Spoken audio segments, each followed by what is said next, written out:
Good evening, ladies and gentlemen. You're now with me, Muhammad Yusuf, for TVS News at 5. Let us begin with our top story. Now, Mexico's National Migration Institute, INM, said there were 225 migrants discovered overnight in a warehouse in Jilotepec in the state of Mexico, where 194 of whom were Guatemalans.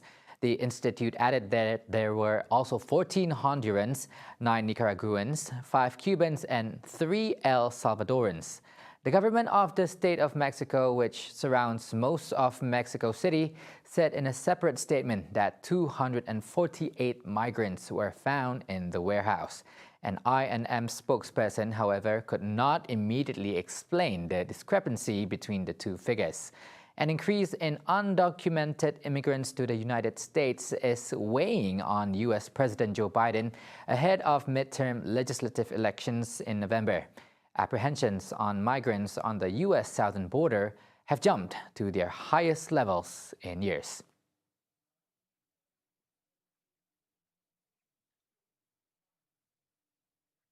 Now, police and emergency responders rushed to a Los Angeles park on Sunday, July 24th, after 2 people were shot dead and 5 others wounded following a shooting at an informal car show in the community of San Pedro.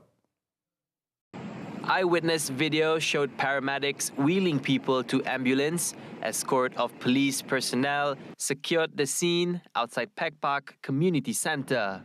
A spokesperson from the Los Angeles Fire Department said authorities took 7 people to hospitals in the area, and 2 of them, a man and a woman, later died from their wounds. Without giving further details, officials said the shooting victims are 4 men and 3 women, aged between 23 to 54. Police have yet to report whether they had identified any suspects. Cosmetic and medicinal products that contain ingredients that are hazardous to the health of consumers will be ordered to be recalled from the market within 24 hours. As for products that pose minor risk or those that do not meet the set quality standards, they need to be withdrawn from the market within 72 hours. With indicators of level 1, the product will be withdrawn from all consumers. Meanwhile, for level 2, it will be withdrawn from all places, such as hospitals, pharmacies, clinics, and so on.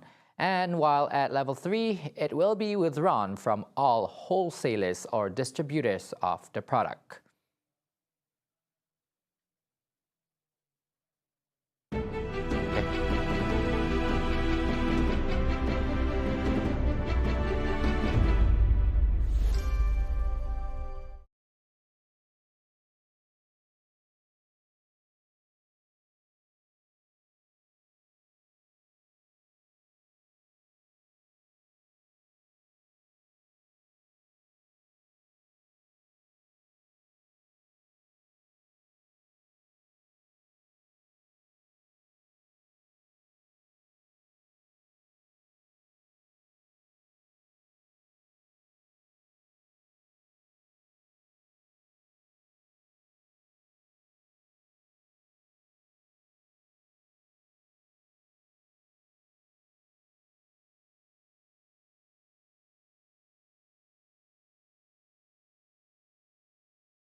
This is TVS News at 5. Now, women are urged to participate in technological industry, especially in the digital field, which is expected to be the main economic contributor and thus create vast job opportunities as we move towards the era of digitalization. Now, to achieve this, Senadin Assemblyman Datuk Sri Lee Kim Shin proposed that women entrepreneurs and Professionals Association Sarawak, or WEPS, conduct courses such as an online e-commerce course in hopes that this could further assist women to generate income. So I would like to propose to our Sarawak, our women entrepreneurs and professional association to conduct courses, training or talks on this new way of doing business in this digital world. How you can deploy the use of online business. And this will actually help our women. As we all know, our women they are all quite engaged in the household work. So working from home, you can work from home. That will actually enable more women to be employed. So I think this is a good time now as we embark on the digital economy, meaning that more and more women can be employed and they can work from home. He said this during the WEPS committee induction and appointment ceremony in conjunction with the celebration of Sarawak Day in Miri on Sunday. Lee added that the government has also introduced the Kasih Suri Keluarga Malaysia initiative to further assist housewives. Now, our government also has a special consideration where housewives can now opt in for the TVM contribution via our new special incentive under Kasih Suri Keluarga Malaysia KWSP, where Kasih Suri Keluarga Malaysia KWSP is expected especially to ensure the well-being of housewives and acknowledge their contribution to their families and the development of the country. Now, Malaysia's economy leans toward a positive outlook for the coming months. According to the Department of Statistics Malaysia, DOSM, the country's leading index, LI, rebounded by 2.2% on the year-on-year basis to 111.2 points in May 2022. Such as a gain from last year's contraction of 0.5% in April 2022 at 110.8 points. Though the leading index LI shows improvement, DOSM noted that efficient and effective inflation management by the government is crucial for a sustainable economic growth. Datuk Sri Muhammad Uzair Mahidin said the expansion of leading index is mainly due to the increase in imports of basic precious and non-ferrous metals, which drove the demand for platinum-based imports. Meanwhile, on a month-on-month basis, the leading index grew by 0.4% in May 2022 versus a contraction of 0.4% in April 2022, mainly supported by growth in the number of housing units approved, which increased by 1.2%, 0.2% increase in real imports of other basic precious and other non-ferrous metals, and 0.1% increase in the number of new companies registered.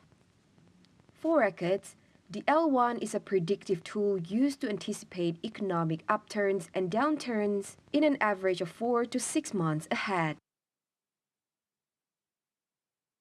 Now, the World Health Organization WHO has declared monkeypox as a global health emergency with the highest level of alert. And by this, the international community will huddle to collectively fund countermeasures and vaccines procurement to be distributed to affected countries. With it being declared as the next global pandemic, the question remains, how much awareness do we have in regards to this disease? Let us find out. Monkeypox itu adalah sejenis penyakit cacar monyet yang dari Afrika. Jadi nya boleh berjangkit melalui cecair lah, seperti air liur dan sebagainya.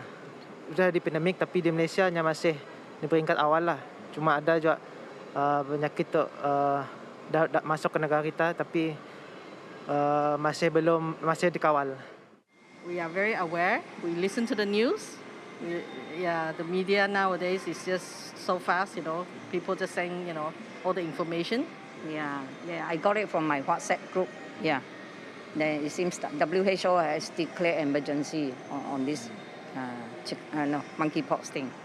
I think it's a worldwide problem because as long as people are aware that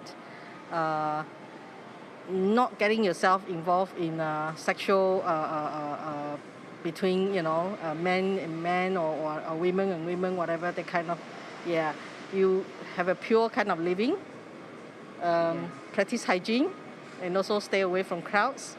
And if notice people have symptoms, you have to report them. Meanwhile, Harvin, a housewife, is of the opinion that the monkeypox virus will spread faster than COVID-19 if there isn't any intervention and good management. To be honest, no. I know it's a virus and it's easily spreadable, if I'm not mistaken, faster than COVID, but I'm not sure. Again, I've not really read up much about it because as a public, we try to take things one at a time. And as I said, when things get serious, then only we educate ourselves about it. But if not, means no. So unfortunately, I don't. I know that it exists and everyone is afraid of it. And before you know it, it will definitely reach our shores. If I'm not mistaken, I read the news that they found someone either in Singapore or in West Malaysia who has already had it. So apparently they've quarantined for 21 days or something like that. It's much more longer than COVID. And if I'm not mistaken, I think they're trying to come up with a vaccine also, if I'm not mistaken. So to be honest, I don't know much about it myself. I think as the public, we only read up more about it when we know someone who already has it. Then only we start reading more about it and getting more education about it lah.